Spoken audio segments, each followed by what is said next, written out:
Assalamualaikum. Hari ini kita akan bincangkan tajuk yang seterusnya, iaitu pembinaan persamaan ion melalui kaedah perubahan berterusan. Okey, so persamaan ion pun saya dah ajar sebelum ni secara ringkas. So hari ni kita nak tengok pula kaedah perubahan berterusan ni macam mana digunakan untuk nak menentukan ataupun nak membuktikan. Maksudnya kita nak buktikan daripada segi teori dengan aplikasi ataupun dari segi eksperimen, betul ke persamaan ion yang kita buat tu. Okey. So kita tengok dulu, kaedah perubahan berterusan ni digunakan untuk membina persamaan ion bagi pembentukan garam tak terlarutkan. So dalam kaedah ini, isi padu satu larutan A dimalarkan, manakala larutan yang kedua iaitu larutan B ditambah kepada larutan A melalui pertambahan isi padu seperti dalam rajah 6.3. Okey, maksudnya kita ada dua larutan garam, okey, yang mempunyai kedua-dua ion untuk membentuk garam tak larut. Okey. Contohnya kalau awak tengok dekat sebelah ni, dia guna larutan plumbum 2 nitrat dan juga larutan kalium iodida. So kalau awak lihat di sini, dimalarkan ialah isi padu larutan plumbum 2 nitrat. Okey, so kita tengok balik kat sini. So yang dimalarkan ialah larutan plumbum 2 nitrat. Maksudnya yang semua sama ni, kita masukkan larutan plumbum 2 nitrat dalam 8 tabung uji dengan isi padu yang sama. Okey, contoh yang diberi kat sini ialah 5 cm padu lah. Okey, tapi kalau kita kira balik 5 cm padu ni, dia takkan dapat untuk 8. Dia kena banyak lagi. Okey, so kita ubah sikit buku ini. Kita buat 2.5 cm padu. Okey, 2.5 cm padu. Kita ubah daripada 5 kepada semua, kita letak 2.5 cm padu. Okey, so kita tengok balik. Okey, kemudian larutan yang kedua iaitu larutan kalium iodida. Okey, dalam tabung uji yang pertama kita masukkan 1 cm3 sahaja kalium iodida. Dalam tabung uji yang kedua kita masukkan 2 cm3 larutan kalium iodida. Okey, dan seterusnya lah sehingga 8 tabung uji. Okey, kemudian dia akan membentuk mendakan. Okey, setelah kita campurkan tadi, mendakan akan terbentuk, iaitu mendakan plumbum iodida. Okey, mendakan plumbum iodida ni berwarna kuning. Nanti saya akan berikan video yang menunjukkan langkah eksperimen ini. Okey, so kita akan lihat kalau kita letak 1 cm padu tadi, okey, dia akan bertambahlah secara gradual. Dan apabila 2.5 cm padu larutan plumbum 2 nitrat tadi sudah habis bertindak balas dengan kalium iodida, maksudnya kita tambah lebih banyak kalium iodida pun mendakan ini tidak bertambah. Sebab apa? Sebab bila dah sampai pada titik ini, maksudnya dah sampai kat sini, selepas tu dia tak berubah. Maksudnya pada waktu ini, pada kuantiti ini, kalium iodida dan plumbum 2 nitrat sudah habis bertindak balas. Maksudnya kalau kita masukkan lagi lebih banyak pun kalium iodida, dia tidak akan bertindak balas sebab semua plumbum 2 nitrat dah habis. Okey, bertindak balas dan membentuk mendakan plumbum iodida. So yang kita nak cari ni ialah point kat sini lah. Okey, point di mana permulaan di mana dia tidak berubah lagi. Okey. So kelas, saya nak buat tengok dulu eksperimen ini dan nanti rujuk pada video. Okey, so tujuan eksperimen ini ialah untuk membina persamaan ion bagi pembentukan plumbum 2 iodida. Ini ialah yang mendakan warna kuning yang tidak larut ni lah. Okey, plumbum 2 iodida punya tak masalah. Bagaimanakah pembinaan persamaan ion bagi pembentukan plumbum 2 iodida? Okey, dia kata semakin banyak isi padu larutan kalium iodida ditambah kepada larutan plumbum 2 nitrat, ketinggian mendakan semakin bertambah dan kemudian menjadi malar. So kita nak tahu mana point yang dia mula jadi malar tu.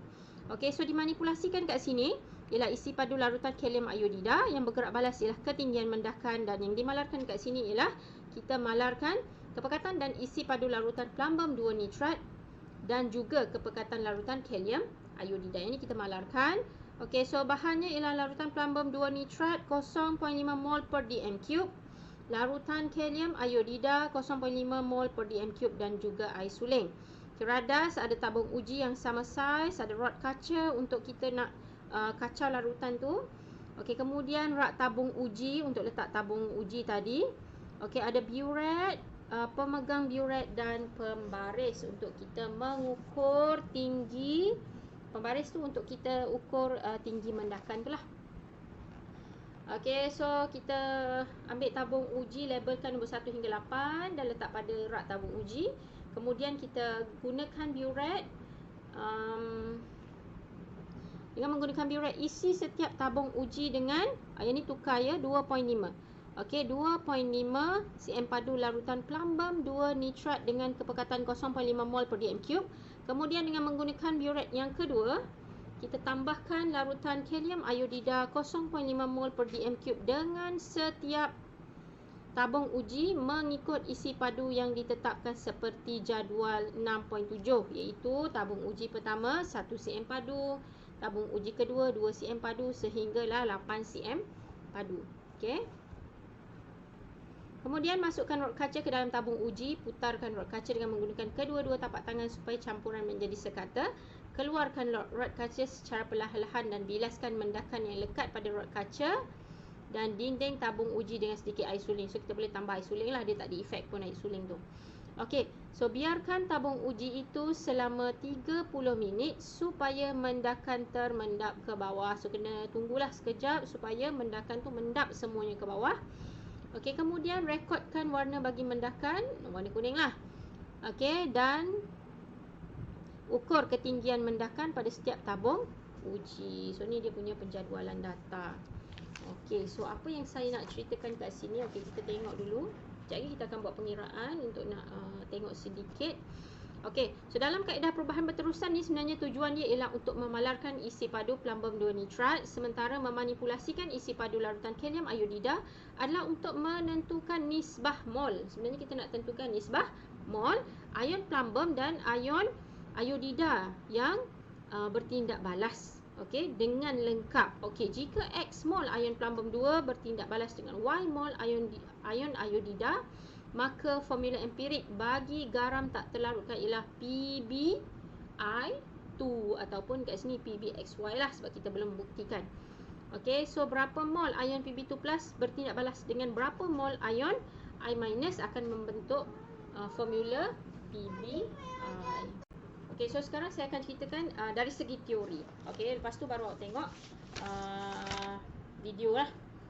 Okey, so dari segi teorinya, ini kita buat persamaan kimia dulu. Okey, ini ialah tindak balas antara plumbum nitrat PbNO32 bertindak balas dengan kalium iodida.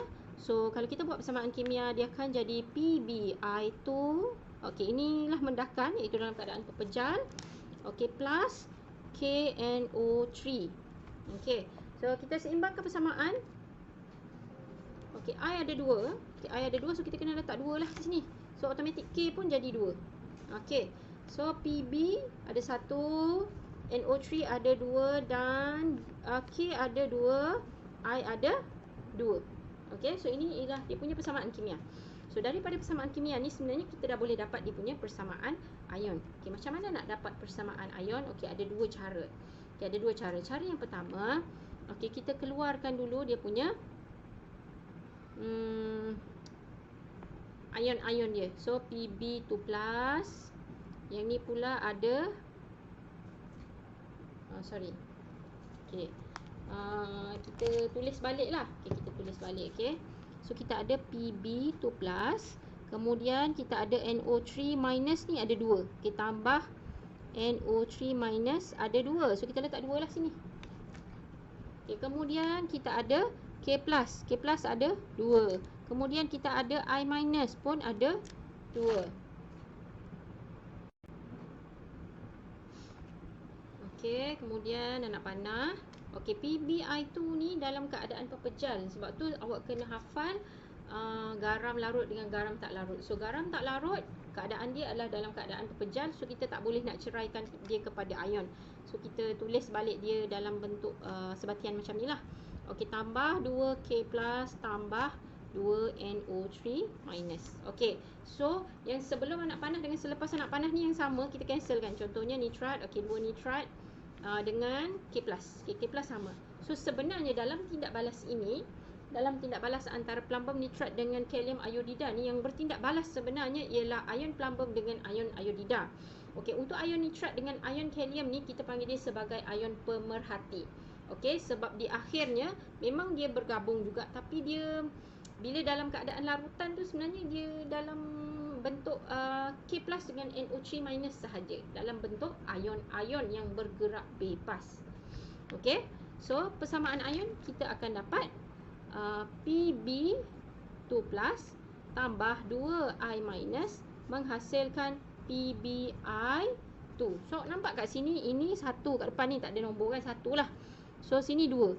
Maksudnya 1 mol ion plumbum akan bertindak balas lengkap dengan 2 mol ion iodida menghasilkan plumbum iodida. Okey, so nisbah dia ialah 1, 2. Okey, 1 mol ion plumbum bertindak balas lengkap dengan 2 mol ion iodida. Yang ni lah yang kita nak buktikan, ya ke 1 mol plumbum bertindak balas dengan 2 mol iodida. Gitu. Okey, so kalau cara yang kedua tadi, okey, saya bagi cara yang kedua. Yang ni cara yang lebih senang, tapi awak kena tahu apa ion ataupun garam larut. Samalah juga, memang kena tahulah. Okey, so ni tadi persamaan kimia seimbang tadi kan, persamaan kimia lengkap yang seimbang. So awak tengok kita ada larutan aqueous, ini aqueous lah. Okey, larutan aqueous dan kita ada pepejal. Okey, so awak dah tahu pepejal ni ialah ion plumbum dengan ion iodida. So awak just cari je lah kat sini plumbum dengan iodida. So plumbum ambil Pb2 plus. Okey, ini lebih senang. I, mana I? Okey, I minus ni, I ni datang daripada, okey, tambah 2 I minus menghasilkan Pbi2. Okey, so sebenarnya dah ada kat sini, cuma awak kena tahu je lah. Maksudnya ni datang daripada mana. Yang ni kita boleh cancel lah. Okey, so tu cara yang lebih senang. Okey, so kita dah tahu dia punya nisbah dekat sini iaitu 1, 2. Okey, jadi cuba kita gunakan untuk eksperimen dalam buku ni. Okey, eksperimen dalam buku ni.